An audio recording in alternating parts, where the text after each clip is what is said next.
There was something cold about the way his shoes clicked across the polished tile, like a metronome.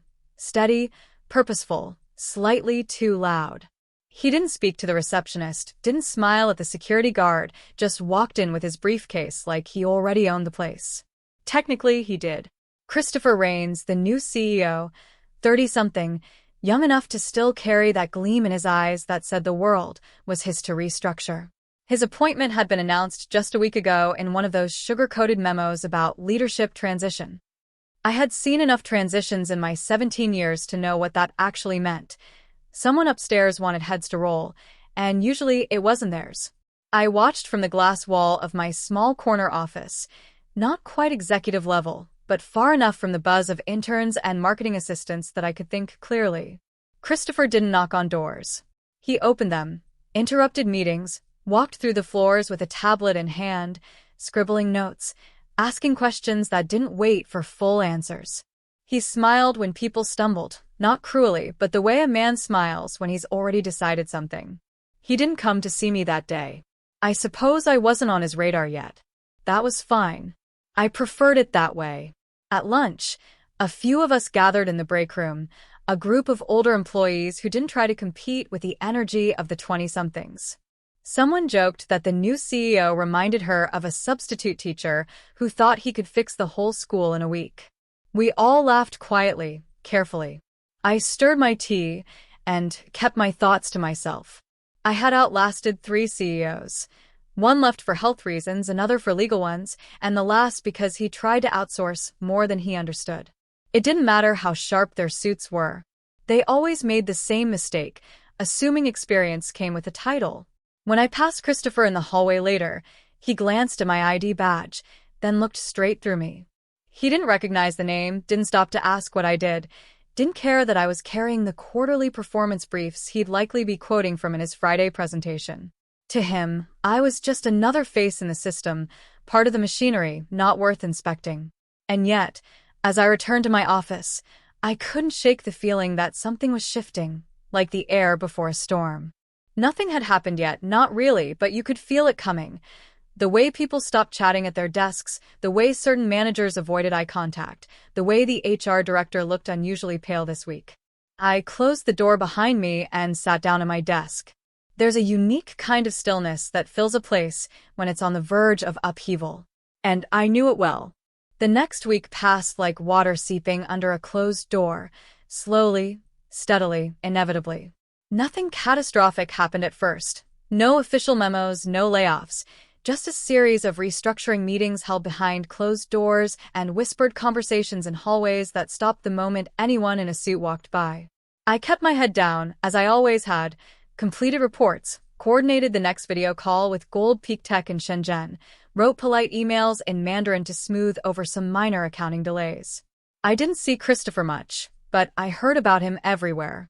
He moved through departments like a cold front, bringing nervous laughter and thinly veiled resentment. It wasn't long before the first changes started. He began firing mid-level managers, people who had been with the company for over a decade, sometimes 2. They were called into short meetings and didn't return. No goodbye emails, no handshakes, just empty desks and hastily collected boxes. Their replacements arrived just as quickly, friends of Christopher, mostly people with shiny resumes, glossy LinkedIn profiles, and little understanding of how our actual business operated. They asked basic questions in meetings. They needed things explained twice. They made jokes about how old school some of our processes were. They called it modernization. I called it a disaster in slow motion. I sat quietly through these transitions, watching, listening. I knew better than to speak up. I knew how fragile stability could be under men like Christopher, how they mistook the silence of seasoned employees for agreement rather than survival instinct. It was during a team meeting on Thursday morning that I first felt the real danger. Christopher was there, of course, standing at the front of the conference room like a general reviewing troops he neither trusted nor valued.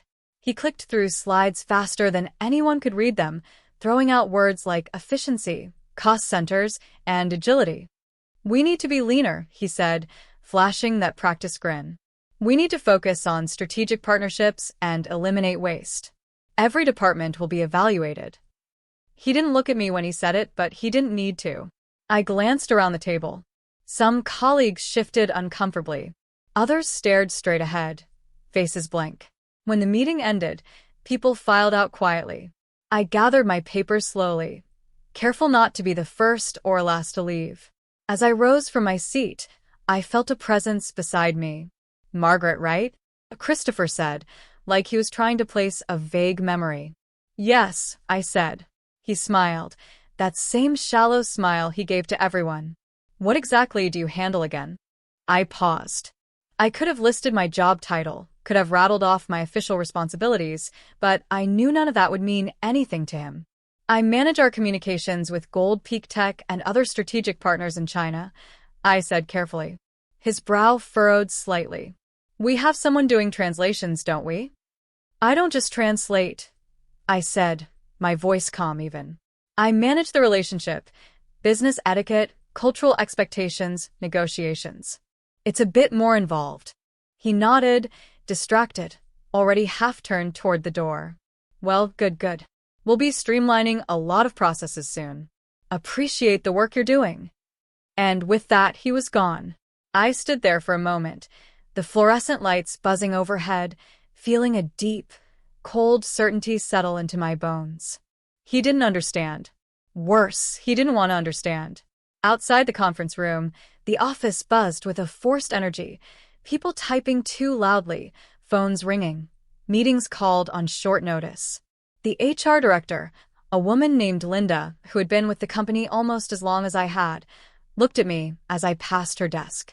She gave me a small, sad smile, one that said, "Be careful." Back at my desk, I opened my laptop and started composing an email to Mr. Ling at Gold Peak, a routine update, a normal communication. But as I typed, I wondered how much longer I would be allowed to do even that. Friday arrived heavy with a scent of rain and something else, dread. The office was quieter than usual. People spoke in hushed tones, eyes flickered toward closed doors. The rumor was that another round of realignments was happening before the weekend. At 10:15 a.m., my email pinged. Meeting request, Christopher Rains, 10:30 a.m., Conference Room B. No agenda, no explanation, just like all the others who had disappeared this month. I sat very still for a moment, hands folded neatly in my lap. Then I rose, adjusted my jacket, and made my way to the conference room. I moved carefully, deliberately, as if I could somehow control the outcome with the steadiness of my steps. When I entered, Christopher was already seated at the head of the table, a folder in front of him. Linda from HR sat 2 chairs down, her face carefully neutral. She avoided meeting my eyes. Christopher gestured to the chair across from him. "Margaret, good to see you," he said with the briskness of someone getting through a checklist. "Please have a seat." I sat, my hands folded calmly on the table. He opened the folder, glanced at something, and began. "We've been reviewing our internal structure over the past few weeks, and after careful consideration, we've decided to consolidate certain functions." His voice was smooth, rehearsed. "Your role, while valuable in the past, is no longer aligned with the direction we're moving in. We believe that the external firm we've partnered with for language services can cover the needs we have moving forward. There's simply no longer a requirement for a dedicated liaison." I listened without interruption. No flicker of emotion crossed my face. I was well past shock, well past bargaining. This was the inevitable outcome of willful ignorance. Christopher smiled a little, as if trying to soften the blow. "Of course, we appreciate your years of service. HR has prepared a severance package for you. 2 months pay plus any accrued vacation. It's very fair." Linda slid a beige envelope across the table toward me. Still, I said nothing. Christopher leaned back, mistaking my silence for hesitance. "I know this may be difficult, but change is necessary for growth." I smiled, just slightly, not bitter, not angry, just sad for him, really. "You're certain you can manage without me?" I asked quietly. He gave a small laugh, almost condescending. "We'll be just fine. We need to be more dynamic, more streamlined. It's nothing personal." I stood up, leaving the envelope untouched on the table. I looked at him, really looked, and saw not a leader, but a boy playing dress-up with grown-up toys he didn't understand. "I wish you good luck on Monday," I said simply. Christopher blinked, puzzled for a second by the strange specificity of my words, but then he smiled again, shallow and confident. "Thank you, Margaret. Best of luck to you as well." I walked out of the conference room without looking back, past Linda's pitying glance, past the curious stares of my coworkers, down the long hallway that had once felt like home, now just another corridor in a place I no longer belonged. Outside, the clouds had thickened, low and heavy, pressing down on the city skyline. The first drops of rain tapped against the windows as I reached the lobby. I didn't stop. I didn't cry. I didn't even let my hands shake. By the time I reached my car, the rain had begun in earnest, blurring the world beyond the windshield into a smudged watercolor. I sat there, gripping the steering wheel, feeling a strange mix of grief and grim satisfaction. They thought they could replace me, that a contract with a faceless firm could substitute for 17 years of understanding, of trust, of nuance. They thought they were prepared. They weren't. And Monday would prove it. The weekend after my dismissal was strangely peaceful. I cleaned out my home office, answered a few sympathetic texts from former colleagues, the braver ones. Others stayed silent, afraid that any association with me would paint a target on their own backs. I didn't blame them. On Sunday night, I updated my resume, not an act of desperation, but simply practical. I had built something over 17 years, something more valuable than a title or a desk: relationships, reputation, trust. Those things didn't vanish just because Christopher Rains thought he could erase me with a signature. Monday morning, while the city buzzed to life under gray skies, I put on a crisp navy blouse and simple slacks, tucked a portfolio under my arm, and walked into an interview at Lawson and Reed Global Consultants. A former colleague from an industry conference had reached out the day after hearing whispers about my situation. They needed someone who could navigate East Asian business relations, someone who didn't just speak the language, but understood the culture beneath the contracts. The meeting was formal but warm. Mr. Reed himself shook my hand, asked pointed but respectful questions, and listened when I answered. It had been a long time since I felt genuinely heard in a room full of executives. By the time I returned home that afternoon, I had an offer sitting in my inbox. Better salary, more autonomy. A genuine opportunity to build something instead of holding together the crumbling pieces of someone else's ego trip. I accepted without hesitation. Meanwhile, Ridgemont and Wallace buzzed with nervous energy I could feel even from a distance. My phone lit up sporadically with updates from the few friends who hadn't fallen silent. "He's calling you a social climber now," one message read. "Said you were just trying to hold on to relevance, that the company's better off without old gatekeepers." Another: "They replaced you with an agency from Singapore. No dedicated liaison anymore, just rotating account managers. He says it's more efficient." I stared at the texts without emotion. I knew Christopher's type. When men like him failed, they never blamed themselves. They blamed the people they'd pushed out, rewrote the narrative to fit their pride. "Social climber," I murmured aloud, almost amused. If only he knew. If only he understood that I'd never wanted titles or credit, just competence, just respect for the work that built the foundation he was now casually tearing apart. But Christopher didn't understand the language of patience or loyalty or consequence. Not yet. Monday evening, as the city lights flickered against the wet streets, I poured myself a cup of tea and opened my laptop. I checked the time difference between New York and Shenzhen, reviewed a few articles about corporate customs in China, small details but important ones, the kind of things Christopher's bright young hires probably dismissed as outdated formalities. And I waited, because storms don't announce themselves with fanfare. They build slow and steady until the ground is soaked and the rivers overflow. Tomorrow, the real consequences would begin, and I would not lift a finger to stop it. Monday morning began with the usual corporate theater: coffee cups, stiff suits, the buzz of artificial enthusiasm. Inside Ridgemont and Wallace, a small group of executives gathered around the 15th floor conference room, waiting for what they believed would be a routine meeting. Gold Peak Tech's delegation from Shenzhen was due to arrive in just under an hour.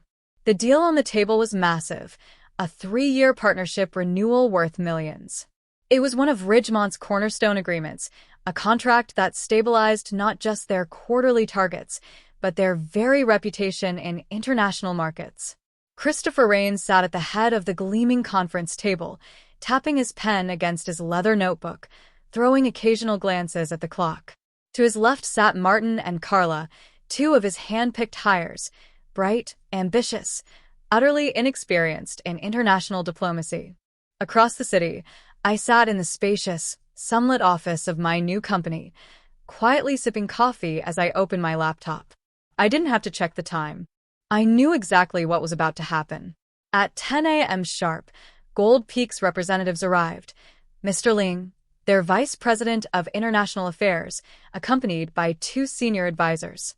They entered the room with the quiet grace that masked sharp instincts, a kind of presence Christopher didn't recognize, let alone respect. Christopher stood and extended his hand broadly, a salesman's grin plastered across his face. "Welcome, welcome. So glad you could make it." The Gold Peak delegation exchanged stiff handshakes, no bows, no small talk. The atmosphere was formal, even cold. Christopher, oblivious, launched straight into his presentation, full of buzzwords, efficiency metrics, cost-saving plans. He spoke quickly, confidently, throwing out slides one after another without waiting for reaction or translation. Mr. Ling listened for a few moments, his expression unreadable. Then he raised his hand, stopping the flow of words mid-sentence. "We would like to speak with Mississippi Margaret Lane," he said politely but firmly. The room fell silent. Christopher's smile faltered. A shadow crossed his features. He stammered slightly. "Margaret is no longer with the company. We've streamlined our communications to a new, highly efficient structure." Mr. Ling exchanged a brief glance with his advisors. No one spoke for a long moment. Finally, Mr. Ling said, his voice cool and measured. "Mississippi Lane was not simply a translator. She was our strategic partner. She understood our needs, our culture, our expectations. Without her, I am afraid we must reconsider the future of our cooperation." Christopher chuckled awkwardly. "I assure you, sir, our new processes are even better suited to meet your—" Mr. Ling cut him off with a slight, almost imperceptible wave of his hand. "You have made a grave mistake," he said bluntly. "Firing Mississippi Lane demonstrates profound disrespect, both toward her and toward our relationship." Christopher's face reddened. I understand your concerns, but I believe in modernization and—" Mr. Ling rose from his chair, followed immediately by his colleagues. "There will be no renewal of our agreement at this time," Mr. Ling said, his voice final. "We value respect above all else. You have shown us none."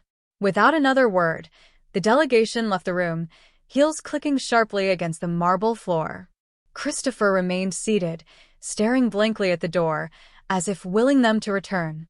Martin fumbled with the laptop.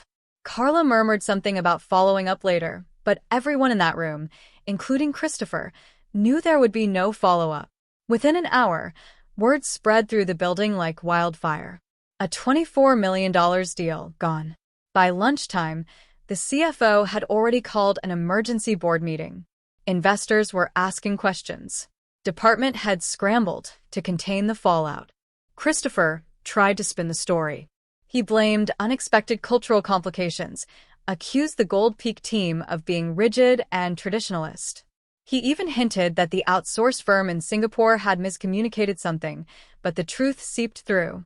He called Margaret incompetent, someone whispered. He thought a contractor could replace a relationship 17 years in the making. He's finished. Meanwhile, across the city, I finished a client call, logged my notes, and stretched my arms above my head with a quiet smile. I hadn't lifted a finger. They had done it all themselves, and the storm had only just begun. The next few days at Ridgemont and Wallace were a slow-motion collapse. The canceled Gold Peak contract set off a chain reaction. One by one, other international partners started expressing concerns about their agreements. Meetings were postponed. Negotiations stalled. A few smaller contracts were quietly terminated. Christopher's authority, once so smug and absolute, began to erode. His shiny new hires floundered, unable to manage the delicate network of relationships Margaret had spent nearly 2 decades building. Inside the company, morale plummeted. Departments that had once prided themselves on stability now operated in fear and confusion. Rumors swirled about upcoming budget cuts. Middle management whispered about board meetings being called behind closed doors. It was almost too easy to watch. On Thursday morning, just 4 days after the disastrous meeting with Gold Peak, my phone rang. Unknown number. I let it go to voicemail. 30 minutes later, another call, this time from an old office extension I recognized. Curious, I finally picked up. "Margaret, Christopher here," came the voice, artificially bright. "Hope you're well." I leaned back in my chair, smiling slightly. "I'm very well, thank you." "I was hoping we could talk," he continued, rushing through the awkwardness. Clear the air, maybe discuss some opportunities to collaborate again." "Collaborate," I repeated dryly. Yes. Obviously, there were misunderstandings, transitional hiccups. "I think we could find a way to reintegrate your expertise, maybe on a consulting basis. No formal title necessary, just assisting where needed." In other words, he wanted the benefit of my work without restoring my dignity. He didn't want to admit he had made a mistake. He wanted a patch for the hole he had torn, nothing more. I let the silence stretch until it was uncomfortable. "Of course, I'd compensate your time," he added hurriedly, mistaking my quiet for hesitation. I considered my answer carefully. I could have said no outright. I could have hung up, left him to drown in his own arrogance. But something inside me stirred, not bitterness, not rage, something colder, sharper, an opportunity. "Let's meet," I said finally. "Tomorrow, 9 a.m., my office." Christopher sounded almost relieved. "Great. Fantastic. See you then." I ended the call, without another word. That evening, as the city darkened into a blur of lights and soft rain, I sat at my kitchen table and thought carefully about my next move. Christopher wanted help without humility. He wanted salvation without confession, and he would regret asking. The next morning, I prepared carefully, simple navy dress, minimal jewelry, no visible emotion. Christopher arrived 10 minutes late, just long enough to appear busy, still pretending he held all the cards. He wore the same expensive watch, but the confidence behind his smile was cracked and brittle. "Margaret," he said, striding into the glass-walled conference room. "Good to see you again." I shook his hand coolly and gestured for him to sit. He launched immediately into his pitch, trying to frame it as a mutual opportunity. There were challenges, he admitted, a few temporary misunderstandings with partners. He avoided saying the word failure. His pride wouldn't allow it. I listened without interruption, my expression neutral. At the end, he spread his hands and said, "We just need someone familiar with these clients to step in and smooth things over. No need to get tangled in titles or structures, just practical support." I let the silence hang for a moment before I spoke. "You're offering me a consulting role," I said slowly. "No authority, no public acknowledgement, no correction of the lies you spread after I left." Christopher flushed slightly. "It's not personal, Margaret. It's business." I smiled then, a small, razor-thin smile. "So is my answer." He blinked, uncertain. "I'll consider your offer," I said smoothly. "But on my terms."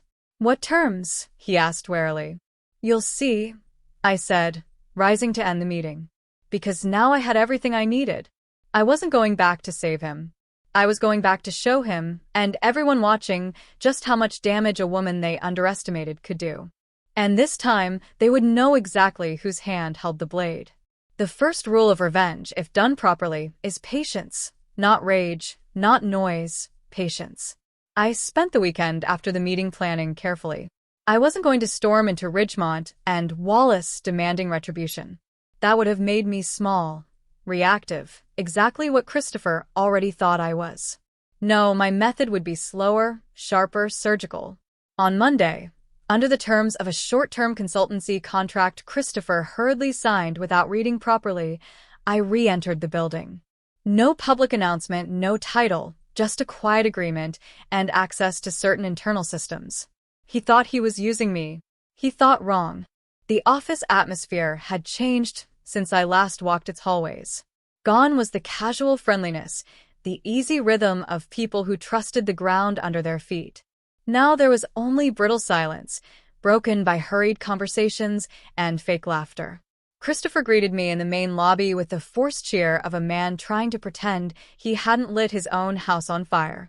"Margaret, welcome back," he said, louder than necessary, drawing a few curious stares from nearby employees. I smiled politely, said nothing, and followed him to the temporary workspace they had arranged, a sterile glass box between two departments, a clear sign that I was here, but not truly welcomed. Perfect. By noon, I had access to the client database. By mid-afternoon, I had quietly contacted Mr. Ling. Not through corporate emails, I wasn't foolish. I called him directly on a private number he had once given me years ago, back when mutual trust had been something sacred between business partners. He answered after the second ring. "Mississippi Lane," he said warmly, though there was a note of weary curiosity in his voice. "To what do I owe this honor?" I spoke in Mandarin, slow and respectful, as was proper for the relationship we had built. "I owe you an apology," I said, for my sudden departure and the confusion that followed.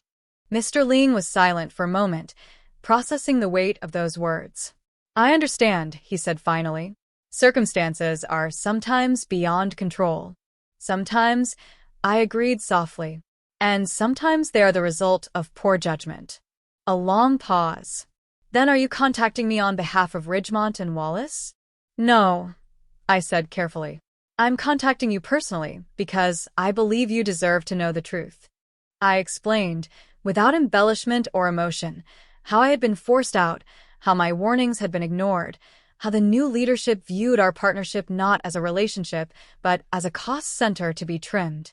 Mr. Ling listened without interruption.